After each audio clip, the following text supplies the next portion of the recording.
Olá, boa noite. Sejam todos e todas muito bem-vindos e bem-vindas à nossa live do Motiva 21 com a doutora Luciana Carvalho.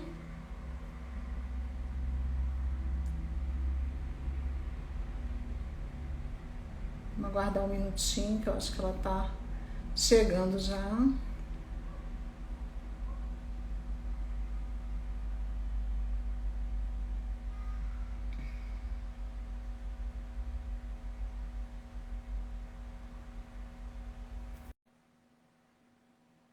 Aguardando a Luciana.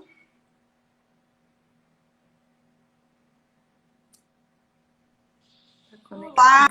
Olá, Luciana, bem-vinda! Tudo bem? Tudo bem? Vocês estão me vendo bem? Aqui sim, tá ok. Tá ok o meu também? Deixa eu ver se eu aumento um pouquinho essa luz aqui, para ficar mais... Abaixar aqui. Tudo bem, Jordânia? Tudo bom? Tudo ótimo. Seja bem-vinda aqui ao nosso canal. Muito obrigada, fiquei muito feliz com o convite. E nós que ficamos aqui muito felizes com a sua participação aqui. Tão bacana e um assunto que tantas pessoas têm dúvidas todos os dias, né? Sim. Então, isso gera muitas dúvidas, né? Sim. Seja muito bem-vinda e muito obrigada por ter aceito o nosso convite, né? Eu que agradeço. Sejam bem-vindos todos que estão chegando, todas, né? Eu tenho certeza que a nossa live vai ser bem bacana. Eu tô meio rouca, não sei o que aconteceu. Mas tá dando para me ouvir, não? Faz parte, faz parte. Não tô com Covid, hein, gente? A pessoa fica rouca.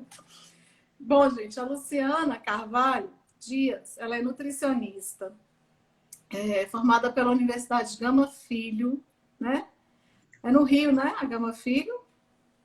A Gama Filho já nem existe mais, já faz tempo já. Uma faculdade que era muito tradicional aqui no Rio e foi fechada, mas mantém a tradição de muitos alunos formados lá, com muito amor. Sempre fui apaixonada por essa faculdade, mas infelizmente não foi bem administrada e fechou. Que pena. Ela é pós-graduada em Nutrição Clínica Funcional pela Unixul, né? IVP Consultoria. Pós-graduada em Nutrição no Autismo, Síndrome de Down, TDAH. Docente em cursos de pós-graduação na área materno-infantil. Aí você colocou Nutmed, EPSI, CEAP, UFRB. São as faculdades que eu dou aula, né? Isso. Formação em modulação intestinal, Murilo Pereira, idealizadora do projeto Alimentando Famílias, atendimento clínico em consultório com foco no autismo, síndrome de Down, TDAH e seletividade alimentar. E a Lu, eu a conheci no curso que eu fiz com ela, lá no 21 Conecta, né? Um curso muito bacana. E eu estou fazendo um curso no IEPSIS. Não sei se eu vou ter aula com você lá. Ah, legal. Eu fui professora de lá também. Eu substituí a Andréia Torres, que ainda é professora, mas ela tinha viajado, enfim, e não poderia dar aula, e eu fui dar aula lá. E foi, na verdade, uma primeira experiência com a síndrome de Down, né? Porque eu não tenho familiares com síndrome de Down, mas quando eu fui dar aula para essa pós-graduação do IEPSIS, que para mim é uma referência, assim, eu conheci famílias muito dedicadas a esse cuidado com as pessoas com síndrome de Down. Então, aquilo me encantou de uma tal maneira que eu fiquei, inclusive, eu sou nutricionista até hoje de alguns alunos, e a partir daquele momento, eu falei, não, vou me dedicar mais ainda e vou trabalhar nessa área, né? E eu tenho sido muito feliz, assim, de poder ajudar essas famílias com essas orientações tão importantes da nutrição, porque a nutrição, ela é todo dia. Isso. Ela não é um medicamento que você toma por 7 dias ou por 15 dias. A nutrição, ela é diária. As suas escolhas são diárias. Então, ela influencia muito na nossa vida e no nosso metabolismo. E principalmente nas pessoas que têm uma superexpressão desse metabolismo por causa do terceiro cromossomo, e isso faz com que todo esse metabolismo seja aumentado. Então, a demanda nutricional é maior, né? As alterações metabólicas são diferentes de pessoa para pessoa, muitas vezes devido ao ambiente, à toxicidade ambiental. Então, atender individualmente essas pessoas e fazer com que essas famílias entendam todo esse processo me faz muito feliz. Eu sou muito feliz de trabalhar com pessoas com síndrome de Down e com essas famílias e de poder contribuir um pouquinho para que a qualidade de vida seja cada vez melhor. Nós é que somos agradecidos e felizes, né? De termos profissionais como você, como outras tantas nutricionistas que a gente conhece, né? Sim. E que se interessam por trabalhar com as pessoas com deficiência, né? Não só na síndrome, né? No autismo também, que é tão importante a nutrição. Sim. E a gente fica feliz mesmo com isso. A gente fica feliz em poder aprender cada vez mais para poder trazer qualidade de vida, né? Para as nossas crianças, para os nossos filhos. Porque nutrição, eu digo que é vida, né? Não precisa você ter rios de dinheiro, né? Basta você saber o certo ali para você usar, para você comprar na feira, para você estar usando na sua casa. Então, né? Em vez de um sanduíche, você compra uma fruta, uma verdura. Eu sempre falei isso, né? Eu sempre bato nessa tecla aqui em casa.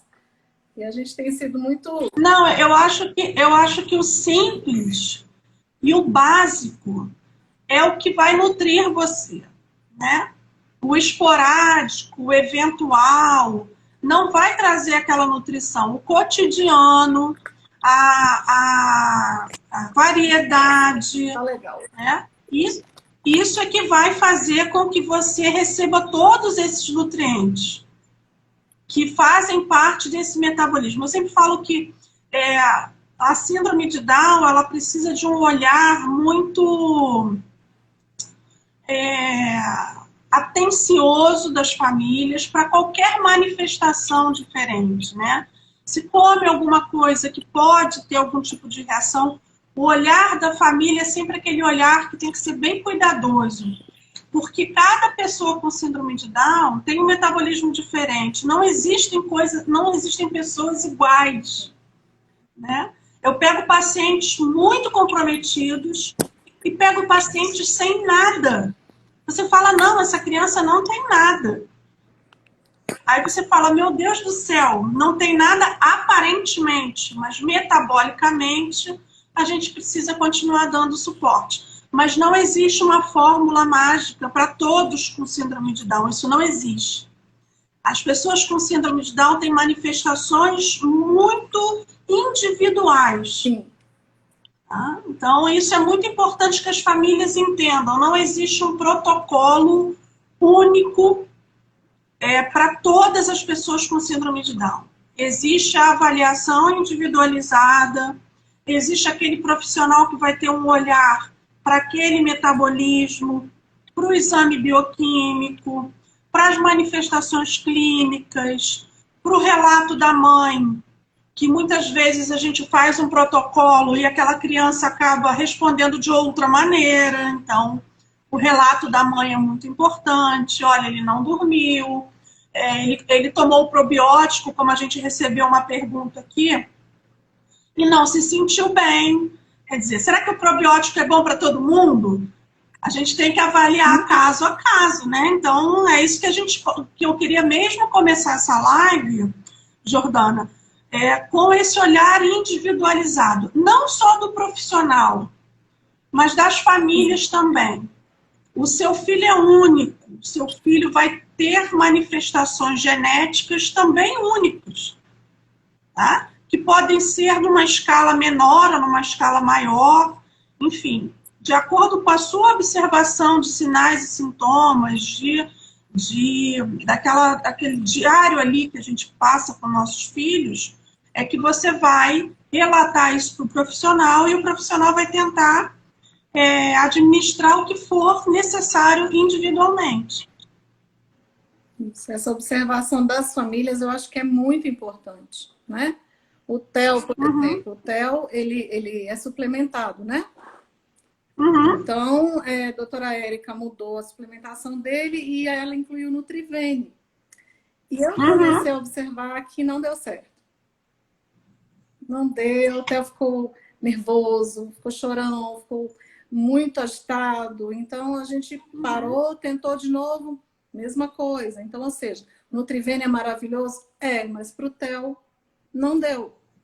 Então, infelizmente, a gente teve que recuar e voltar com a outra suplementação. Exatamente. Por isso que o bom profissional, ele tem uma parceria com a família mesmo. De dar o suporte, de tirar a dúvida, de atender em momentos que realmente aquele protocolo não deu certo. Porque eu vou te explicar uma coisa, Jordânia, até é bom para as pessoas que estão aqui. Tanto a alimentação como a suplementação, ela não muda a vida da pessoa da noite para o dia. Sim. Existe um contexto de metabolismo que vai piorando ou melhorando, certo? Então, você faz um atendimento com o médico, com a nutricionista, com o neuropediatra, com tudo, num dia. Aí você faz um protocolo, certo? E precisa de uma observação de um período para saber se realmente aqueles sinais e sintomas têm alguma referência com o protocolo que foi utilizado. Porque não é da noite para o dia. A suplementação não é da noite para o dia, a alimentação não é da noite para o dia, é uma construção, né? Então, falar do intestino, falar da alimentação, falar dos micronutrientes, é falar num processo a longo prazo. É falar de um processo contínuo. E não, vou fazer o protocolo nutricional durante 2 meses. Não existe isso. O protocolo nutricional, você pode mudar por 10 nutricionistas. Mas o protocolo nutricional vai acompanhar as pessoas com deficiência, as pessoas com necessidades especiais para o resto da vida. Pode estar consultando comigo hoje, com a Ticiane amanhã, com a Lu depois, mas precisa do acompanhamento contínuo. Porque o nosso intestino, que é o tema de hoje, ele não é padrão. O grande exemplo é o seguinte, o dia que você viaja, o intestino fecha. O nosso intestino, ele é muito influenciado pelo ambiente. Sim. Certo? Então, o nosso ambiente muda todo dia. Um dia eu estou na praia, outro dia eu estou no campo, outro dia a minha empregada faltou, sou eu que faço a comida, eu uso muito industrializado. Ou então o ajudante veio, fez uma comida super natural dentro do plano alimentar e tudo. Meu intestino funciona direitinho. Aí ela fica doente, não vem mais, eu começo a comer comida rápida, industrializada, o intestino faz assim, ó. Porque nós somos seres vivos. Nós precisamos dessa manutenção desta máquina que nós temos e que precisa de nutrientes que são combustível para o bom funcionamento. Isso se encaixa perfeitamente no nosso intestino. Porque eu recebo famílias assim, por exemplo, fizemos o protocolo, ficou tudo ótimo, a criança melhorou a parte intestinal e nunca mais voltou. Tudo bem, eu entendo, cada família tem seu processo. E acaba entrando num declínio de alimentação ou de rotina muito ruim e acaba voltando todos esses processos, aí volta, aí a gente recomeça o trabalho e dá aquele restart mesmo para a gente poder começar. Graças a Deus, o nosso intestino e o nosso metabolismo, ele tem esse benefício de se renovar.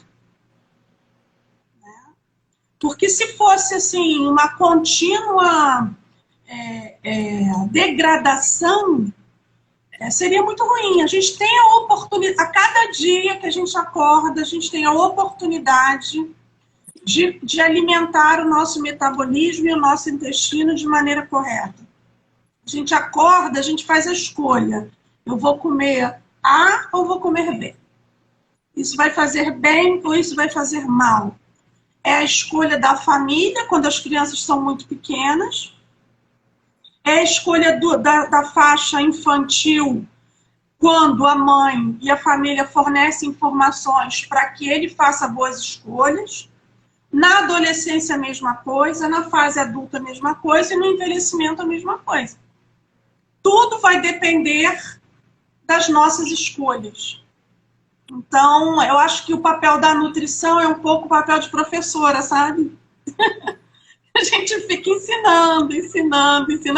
Aí o aluno sabe que está fazendo errado, mas ele faz. É verdade. Aqui em casa eu tenho uma grande dificuldade, que eu tenho aqui o marido, sabe? E ele é desobediente, mas ele agora está aprendendo. Ele é indisciplinado. Também, adoro um doce, é uma maravilha. Mas agora ele está aprendendo, né? Ele esteve pré-diabético aí há 2 anos, então a gente aprende pelo amor ou pela dor, né? Exatamente. Mas ainda bem. Dentro da síndrome de Down também, Jordânia, existe uma coisa que eu observo muito. Na fase inicial da vida da pessoa com síndrome de Down, as que não têm comorbidades graves associadas, elas têm uma infância muito similar à infância de uma pessoa típica. Uhum. São fofas, são carinhosas, são lindas, são gordinhas, são rosadas, são bochechudas, são a coisa mais fofa do mundo. É um bebê com síndrome de Down, carinhoso, lindo, fofo. Aí as famílias acham que a criança não tem nada. E perdem um tempo de ouro muito importante para o neurodesenvolvimento, para a microbiota intestinal, para o estresse oxidativo, para a poda neuronal, né? Para a constituição de bainha de mielina, onde vai desenvolver a parte cognitiva. Então, ter uma pessoa com síndrome de Down, uma criança com síndrome de Down, mesmo que aparentemente ela não esteja doente, gripada, com constipação, é necessário que tenha uma atenção maior a esse metabolismo, um aporte maior de antioxidantes, né? Um aporte maior de gorduras boas para a formação neuronal, para as sinapses, para o desenvolvimento cognitivo, para a diminuição da toxicidade ambiental. Então, isso é muito importante que as famílias entendam. Porque eu vejo famílias assim, não, meu filho, eu não quero proibir meu filho de nada. Eu não quero cortar nada que ele possa comer, ou que ele possa... não quero fazer nada porque eu acho que ele está ótimo. Já tive muitos no consultório assim. Eu explico, olha, aparentemente ele está bem, mas por dentro o metabolismo é mais acelerado e a gente faz um trabalho preventivo para não deixar chegar lá na frente e o quadro piorar principalmente com o envelhecimento precoce, com o desenvolvimento de doenças autoimunes, né? Com a permeabilidade intestinal, com a passagem de metabólitos tóxicos pela barreira hematoencefálica, alterando comportamentos, alterando o desenvolvimento cognitivo e botando tudo na conta da síndrome de Down. A síndrome de Down, ela tem as suas características, as suas deficiências, mas que não impedem de serem estimuladas, motivadas, incentivadas em todos os sentidos, porque nós temos uma plasticidade neural que precisa ser alavancada, né? Então, se você subsidiar com esses nutrientes importantes para essa etapa de plasticidade neural, que são os primeiros 2 anos de vida, desde a gestação, eu trabalho muito com esse processo, quem descobre antes e consegue fazer esse processo de aporte de antioxidante nesse processo é muito importante. Mas quem descobre no nascimento, não perder tempo, trabalhar com esse processo o quanto antes. Quanto mais cedo, melhor. Tudo na síndrome de Down. Se deixar, eu vou falar a live toda, hein? Tudo na síndrome de Down, quanto mais cedo, melhor. A gente sempre fala Quanto mais cedo, melhor. Né? Não, mas pode continuar, que está muito bom. Sabe como é que é a professora, né? A professora pega um gancho e vai, minha filha, não larga nunca mais. É por isso que eu estou aqui me contendo, senão eu começo a falar. Vamos lá, você que comanda aí, quer fazer as perguntas, você que sabe. Tem mais alguma coisa assim muito importante antes das perguntas que você queira informar as famílias com relação à introdução alimentar, talvez? E também essa importância, né, do cuidado com o intestino, principalmente na introdução alimentar, né? Sim. Na verdade, a formação intestinal, ela começa lá desde a barriga da mãe, né? Então, ela vem de um processo que várias coisas influenciam. A amamentação, principalmente, a introdução de fórmulas infantis antecipadamente. Tudo isso vai influenciar. A gente tem que pensar muito no ambiente. O ambiente é fator predominante dentro desse contexto da formação dessa microbiota intestinal.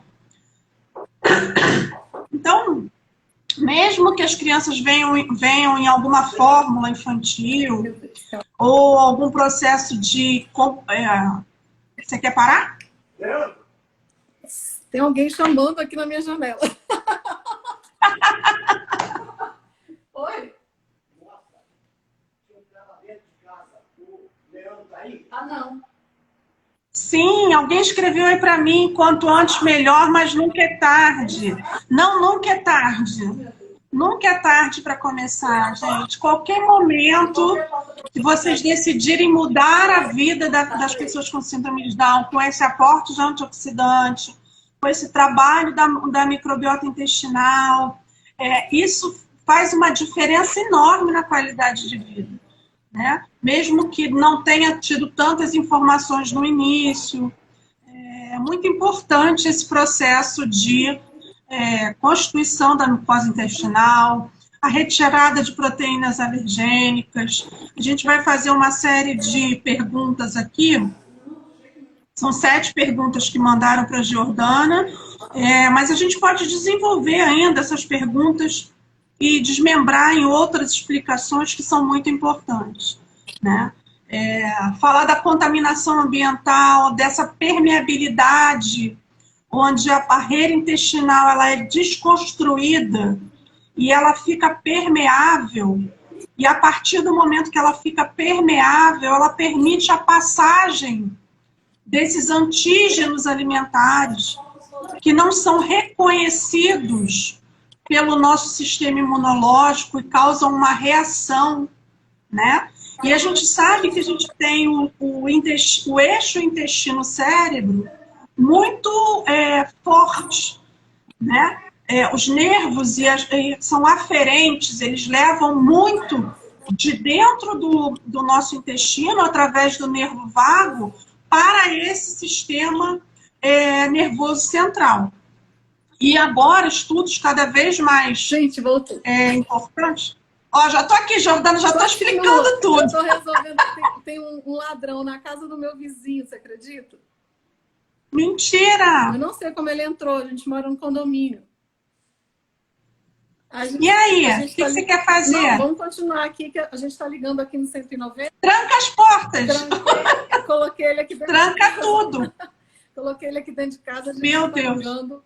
Imagina! Eu pensei que fosse só no Rio que tivesse essas coisas. Brasília tem também. A primeira vez aqui no nosso condomínio. Ai, vamos lá. Então, falando, Quando a criança não faz cocô todo dia, é considerado constipado na T21? Não. A constipação, ela é um processo de longo prazo. A gente tem que ter, no mínimo, 5 dias, 7 dias de intestino preso, né? Quando você tem 2, 3 dias de intestino preso, isso significa que alguma coisa alterou aquela microbiota. Não classifica como uma constipação intestinal. A gente precisa ter um longo prazo ou uma constância de 2, 3 dias seguidos, 4, 5 dias seguidos, 6, 7 dias seguidos, que a gente considera. Do contrário, a gente pode modular através da alimentação, do aporte de fibras, do aporte de água. Eu vejo muita criança que não bebe água. A mãe diz que não aceita, que a criança não aceita água. E, na verdade, é falta de oferta, não é nem falta de... Todas as refeições oferecem, mas às vezes não é suficiente. Você precisa oferecer água o dia inteiro para esse aporte hídrico, né? A gente precisa oferecer gorduras boas dentro dessa alimentação para facilitar esse trânsito intestinal. Então, cuidar do intestino pressupõe uma série de coisas que a gente pode aqui rapidamente elencar. Consumo de fibras, pré-bióticas principalmente.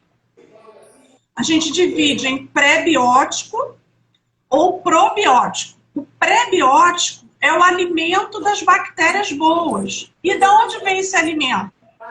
Da comida, né? A gente vem do alimento isso. Onde é que tem esses pré-bióticos? Banana verde, batata iacon, chicória, essas coisas, aspargos, isso tudo fornece alimento para que as bactérias boas se reproduzam e causem esse equilíbrio dentro da nossa microbiota intestinal. E os probióticos são os micro-organismos que já estão ali prontos, já são as bactérias boas que você vai ingerir.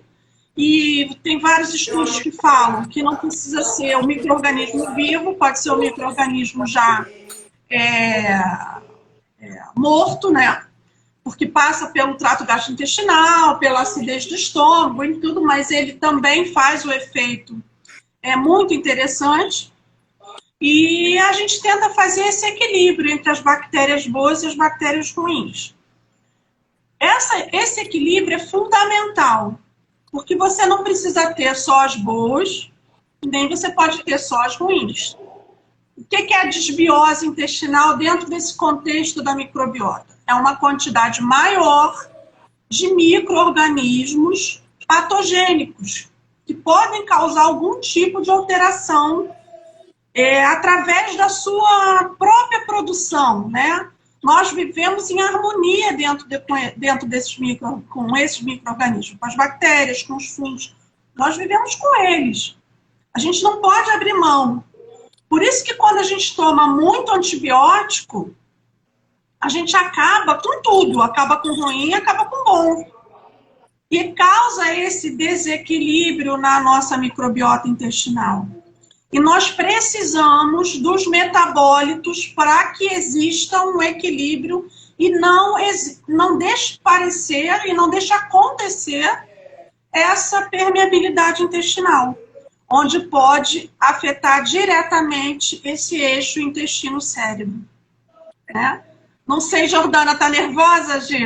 Eu sou policial, né? Não sei se eu já contei. Jura? Não sabia! Eu tô de olho aqui, a gente está chamando ali o 190, né?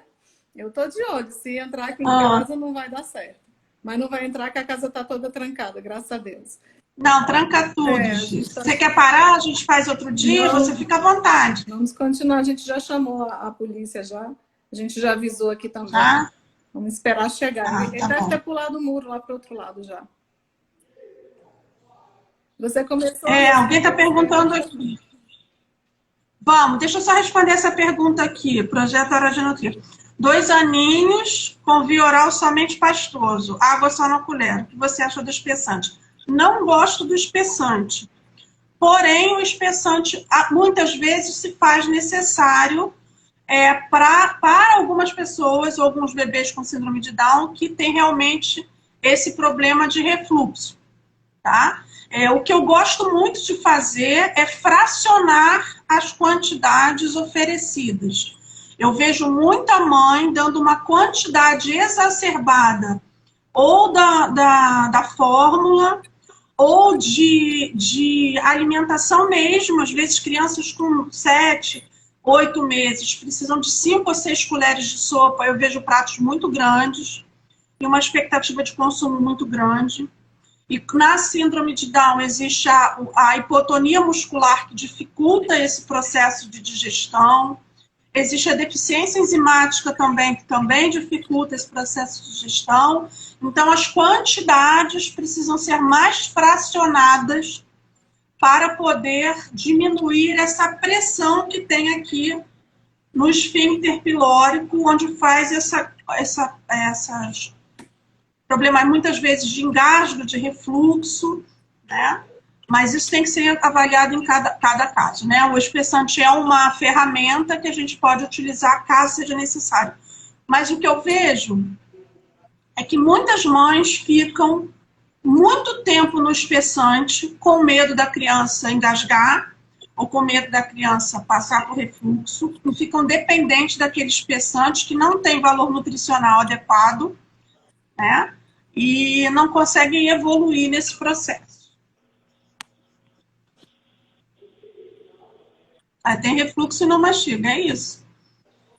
Tem que procurar uma fonoaudióloga. O acompanhamento é multiprofissional. Nesses casos, tem que ter a fonoaudióloga, tem que ter um médico, tem que ter a nutricionista e avaliar casos individualmente. Vamos lá, Gi, você quer ir nas perguntas? Vamos lá. Vamos para as perguntas que vieram antes. Aí, se sobrar tempo, a gente responde as que vão aparecendo, né? Tá bom. A primeira que mandaram é: qual seria o tratamento para Clostridium positivo? Quais os meios de alimentação? Uma bactéria. Como fazer? E ela é muito resistente. Uhum. Isso, ela é muito resistente. Ela tem um esporo. O que é um esporo? Ela tem uma capa protetora. Então, quando você usa muitos antibióticos, que você consegue matar toda a flora bacteriana, as boas e as ruins, as bactérias que são mais resistentes, elas acabam ficando sozinhas e se multiplicando muito mais. Só que o Clostridium, ele tem toxinas que destroem a parede intestinal. Pode se levar, inclusive, até a septicemia. Então, dentro desse processo de imaginar que nós temos que alimentar essa microbiota intestinal com alimentos que vão ser alimentos de qualidade, vão ser alimentos que vão dar substrato para essas bactérias boas se multiplicarem, a gente pensa que o processo do Clostridium é um processo médico, é o médico que vai determinar essa administração de antibióticos. Muitas vezes são antibióticos de amplo espectro, isso não cabe à parte nutricional. E dentro da parte nutricional, a gente trabalha com o protocolo de comida de verdade, comida simples, frutas, legumes e verduras. Nada industrializado, nada que possa, nenhum tipo de proteína alergênica que possa agredir essa mucosa, que já está sendo tão influenciada por causa do crescimento bacteriano, tá? E por causa desse crescimento bacteriano, esse excesso de toxinas, por isso que muitas vezes a gente pede no exame de fezes as toxinas do Clostridium para saber quando aquela criança está num quadro de diarreia muito grande, se já vem de quadro de processo respiratório com uso contínuo de antibiótico. O Clostridium, ele é resistente, ele cria uma capa para se defender. E quanto mais antibióticos você usa, mais resistente ele fica. Então, isso precisa ter o apoio da medicina para trabalhar esse aspecto, tá? E trabalhar essa alimentação das bactérias boas. Prebióticos, probióticos, muito importante nesse caso, e alimentação.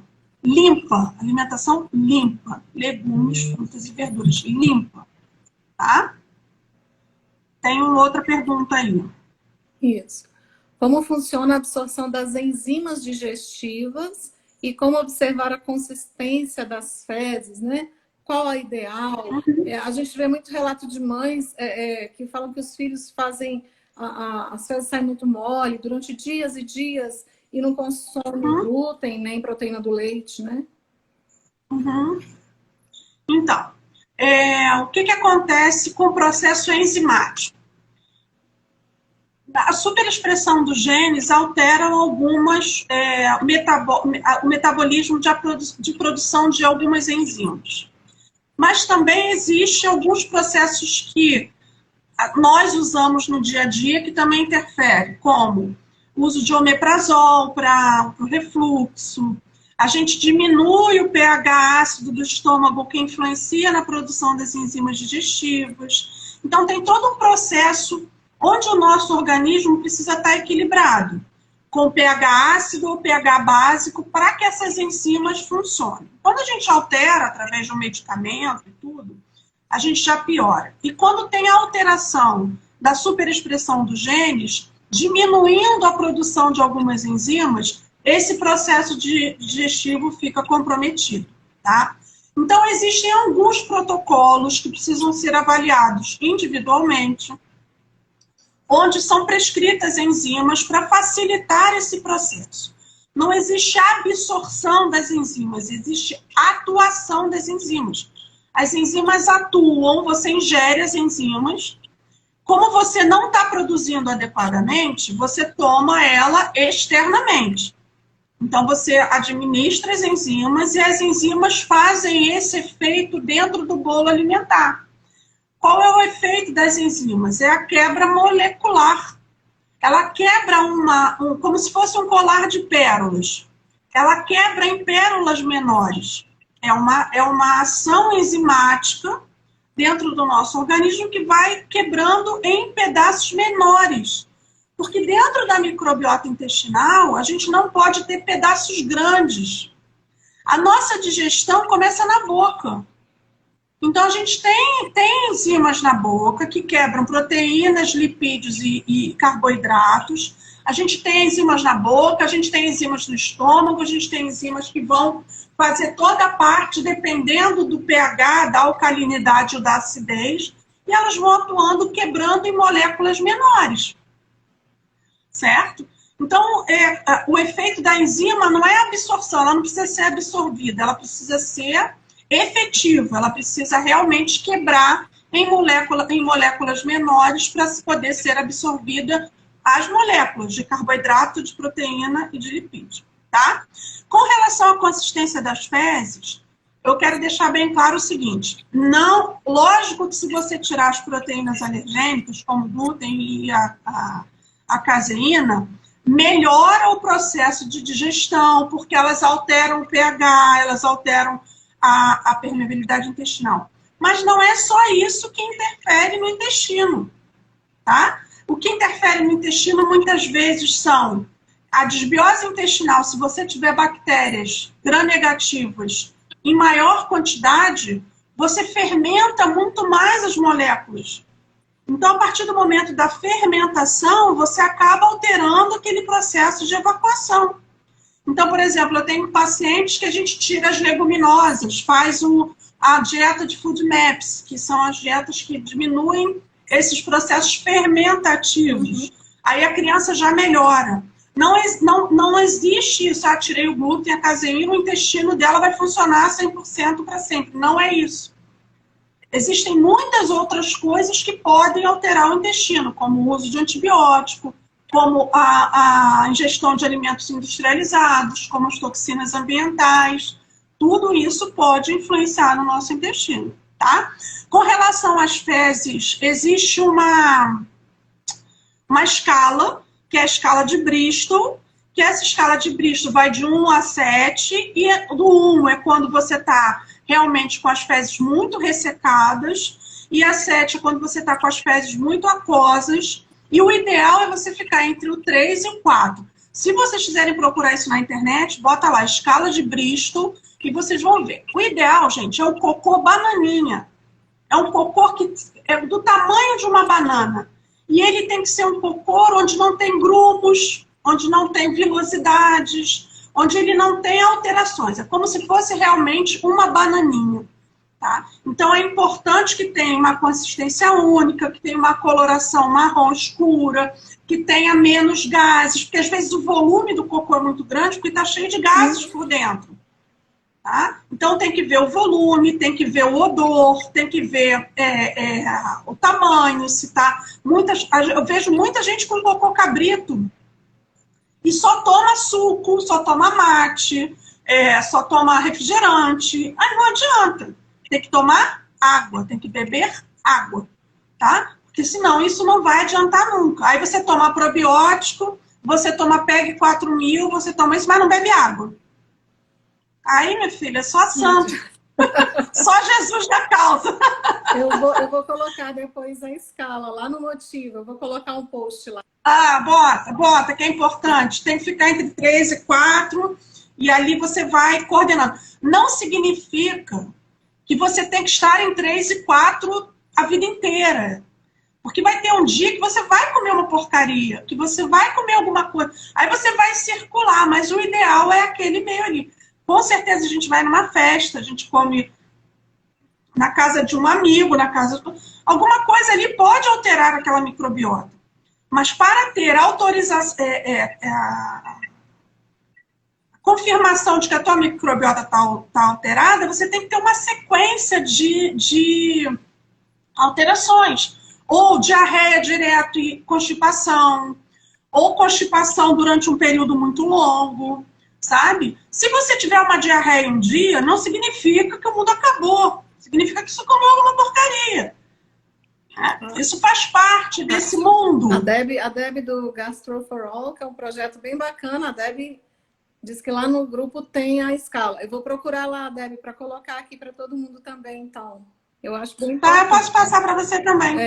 Eu sempre falo nas minhas aulas sobre a escala, é uma referência, né? Para você fazer, para a criança fazer o cocô e você olhar. Né? Eu falo para a mãe, olha o cocô, olha, vê o que está acontecendo. O cocô é um sinônimo é o reflexo do que o teu intestino está fazendo. Se ele tem odor muito, muito forte, se ele tem pedaços de comida, sabe? Se ele está esfarelando, né? Se ele está cheio de grumos. Isso significa várias coisas e precisa ser observada. Muita mãe me manda foto do cocô, eu acho ótimo. Faz parte. Faz parte. Tem uma outra pergunta. Há sinais clínicos que podemos observar nas crianças que indiquem que ela está com desbiose? Sim. Um dos primeiros sinais clínicos é a distensão abdominal. E quando você tem um aporte maior de bactérias gram-negativas, esse desequilíbrio, essas bactérias gram-negativas acabam fermentando mais e a produção de gases é maior. Você vê ali que quando a gente passa a comida pela boca, que vai passando por esse processo de digestão, se esse processo aqui já não acontece ideal, os pedaços alimentares chegam grandes no intestino. Então, isso é uma maravilha para as bactérias gram-negativas. É uma festa para elas, é um banquete, porque é tudo que elas precisam. Pedaços de comida inteiros, onde vão dar o substrato para elas se reproduzirem. Então, é igual aos fungos. É igual quando você tem aquele vício em carboidrato, você está alimentando. Quanto mais açúcar você consumir, mais você está alimentando a tua comunidade fúngica. Agora, os fungos fazem parte. A Cândida adora o açúcar, né? Eu sempre falo. Adora, exatamente. Então, tudo vai depender desse... Eu acho, Jordana, depender do equilíbrio, sabe? Você não pode comer doce todo dia, você não pode comer besteira todo dia, você não pode beber suco todo dia, você não pode ficar... Tudo que é todo dia causa... Tudo que tem uma frequência muito grande é como se fosse vai destruindo aos pouquinhos, entendeu? É isso que acontece. Então, eu sempre falo para as mães, fazer rodízio de alimentação, não dá a mesma comida todo dia, não dá o mesmo feijão todo dia, não dá o mesmo arroz, tem grupos alimentares, leguminosas, cereais, legumes e verduras. Tenta rotacionar isso, um dia dá feijão, outro dia dá grão de bico, outro dia dá lentilha. Tira um dia lá, cozinha um monte, bota nos potinhos na geladeira e vai tirando e vai rotacionando. Que eu acho que hoje é a solução para muitos distúrbios gastrointestinais, é a rotação alimentar. É o que a gente faz aqui com o Theo, né? E com a gente também acaba, né? O feijão branco, é o feijão pretinho, é o arroz vermelho, o arroz negro, né? O arroz integral. Às vezes eu misturo ali todos, boto a quinoa junto. Isso. Sem esquecer. O arroz com quinoa, para mim, é assim, que você agrega valor nutricional. Muitas crianças nem percebem. Aqui em casa eu faço direto, porque as crianças não percebem que tem. Porque a quinoa é branquinha, eu cozinho a quinoa junto com o arroz. Refogo junto com o arroz, sobe a fervura, fica tudo branquinho, não tem problema, tem alto valor nutricional, então tá tudo certo. O Theo, ele come a quinoa. Eu faço a quinoa mesmo, igual o arroz, e ele come. Já se acostumou, adora, não reclama, mas a gente vai mudando, né? E eu acho isso muito importante, essa dieta de rotação dos alimentos, porque não enjoa, né? Você não dá ali a mesma coisa sempre. Muitas pessoas me perguntam assim, tem alimento proibido para o intestino? Não tem? Não. O alimento, ele nunca é proibido. Não gosto dessa palavra proibição alimentar. Não.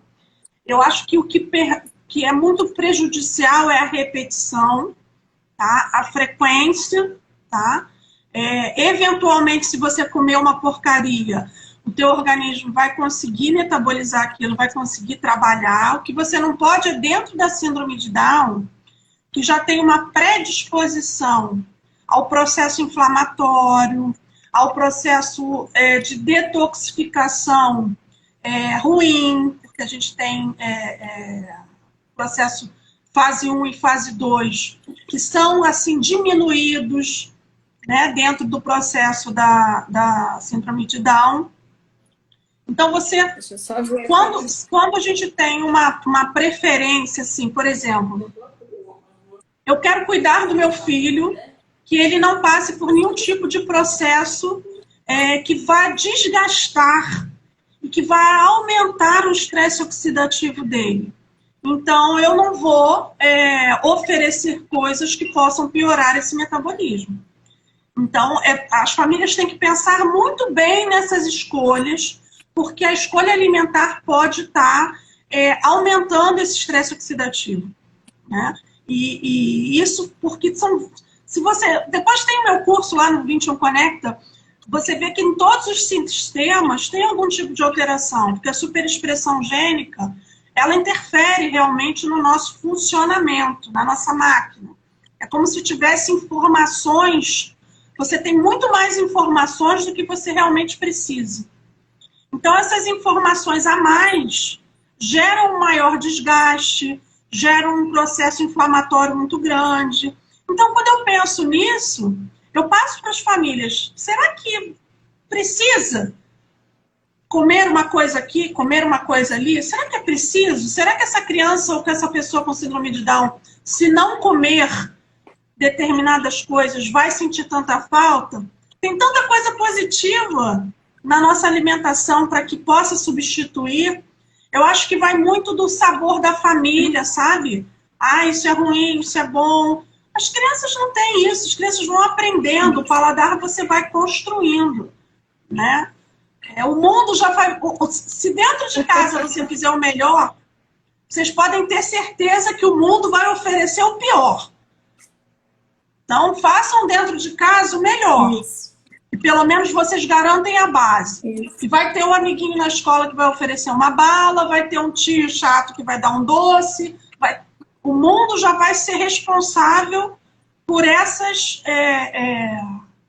escapadas, né? Por essas alterações. Assim. Uhum. Então, não é para ser neurótico, mas também é para ser, para prevenir, ser inteligente, fazer boas escolhas, né? A Dani fala, né, que ela acha interessante que as famílias seguem o protocolo para T21 e o protocolo é bom para todo mundo.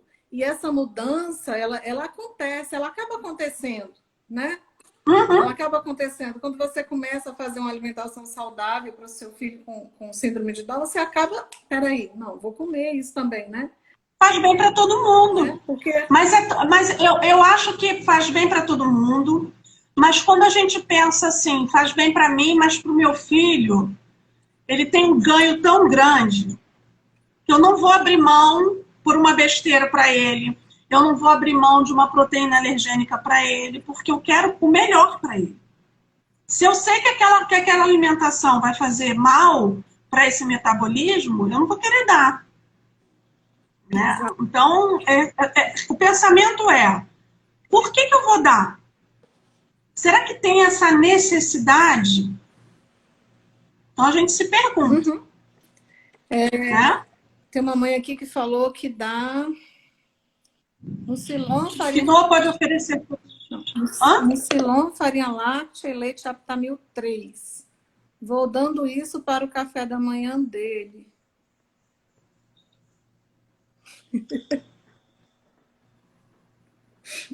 Não.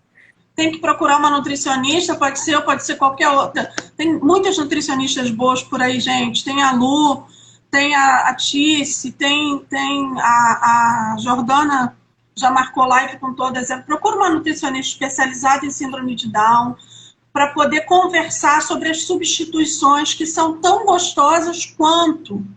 Esses produtos industrializados, eles têm muito açúcar, além de conter glúten, além de virem embalagens que são forradas por alumínio, que é neurotóxico, tá? Então, dentro da síndrome de Down, a toxicidade ambiental também é muito importante você diminuir.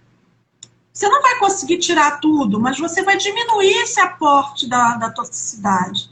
Então, alimentos de pacote industrializado, cara, elimina da sua casa. É arroz, leguminosas, cereais, frutas e legumes. Ponto. A gente não precisa mais disso, eles não vão ficar. Sorvete, faz sorvete de fruta. Tá? Banana verde, faz biomassa de banana verde. Bota no leite a biomassa de banana verde. Bota fruta no leite. Bota aveia sem glúten no leite. Tem muitas outras opções do que esses produtos industrializados. Isso. E as mudanças são sempre boas. As mudanças para uma alimentação mais saudável, elas são a longo prazo, né? Principalmente dentro da síndrome de Down, é que a gente vai ver os resultados. Por exemplo, o Theo não toma leite, proteína do leite, desde os 2 anos e meio, 3 anos. Né? Eu sou alérgica à proteína do leite. Eu falei, por que eu não tomo e vou dar para o meu filho, né? Para os meus filhos?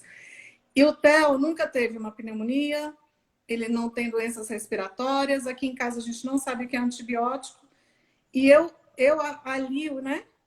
Isso, e alguns pediatras também já me disseram que é por causa dele não consumir a proteína do leite. Ou seja, a longo prazo eu já estou vendo um resultado, né? Sim, sim. Existe todo um processo, isso é uma polêmica da proteína do leite, do glúten, mas eu vou dar o meu parecer técnico e nutricional para as crianças e para as pessoas que têm algum tipo de deficiência metabólica. A gente não tira o leite de todo mundo. Isso é avaliado individualmente. Dentro da síndrome de Down, a proteína do leite ela causa alterações no metabolismo. Ela causa alterações na permeabilidade intestinal. Ela causa alterações opioides no cérebro. Tem imunocomplexos que passam a barreira hematoencefálica. Então, tem uma série de estudos dentro desses casos especiais que já tem essa predisposição genética, tá? Que realmente comprovam que essas proteínas causam distúrbios metabólicos. Né? Aí a mãe me pergunta, acho que tem uma mãe aqui até que me perguntou, se o meu filho comer...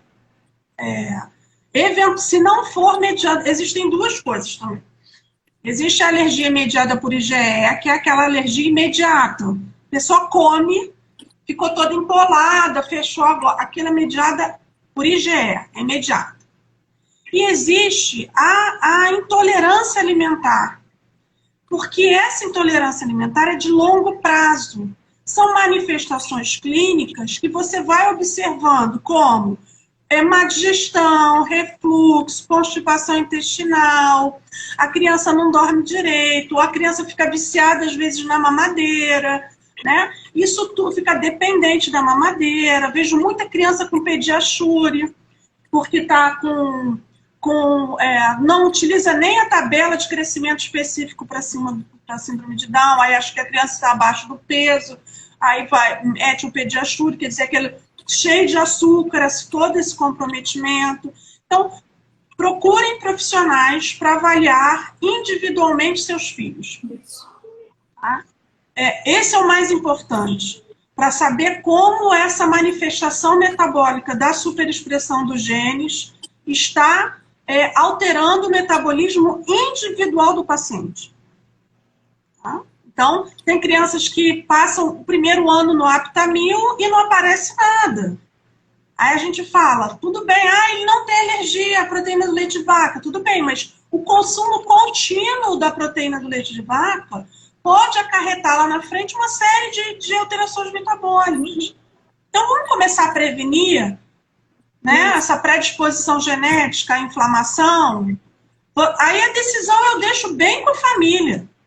Eu mostro o plano A e a decisão, e a família toma a decisão. Se ela quiser continuar dando leite de vaca, não tem como. Mas o protocolo que hoje que os estudos comprovam e que a gente vê mais resultado na prática clínica, de melhora em todos os sentidos, inclusive os sentidos neurológicos, comportamentais, de desenvolvimento cognitivo, tudo isso, são com a retirada, tanto do leite como do glúten.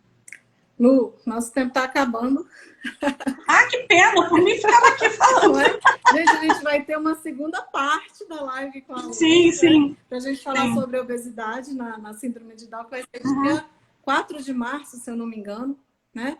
Isso, no primeira semana de março. Isso, em março nós vamos ter algumas lives aí muito especiais também. Vamos começar com a Lu, que vai ser para a gente comemorar o dia 21, né, que é o Dia Internacional da Síndrome de Down. Sim. Tem vários eventos também do 21 Conecta. Isso. Tem meu curso lá no 21 Conecta, que é para pais e famílias, né, que você fez, que eu abordo alguns temas de linguagem fácil. Entra lá no 21 Conecta. Dá para elucidar uma série de coisas que vocês precisam saber para esse metabolismo. E vocês podem contar comigo.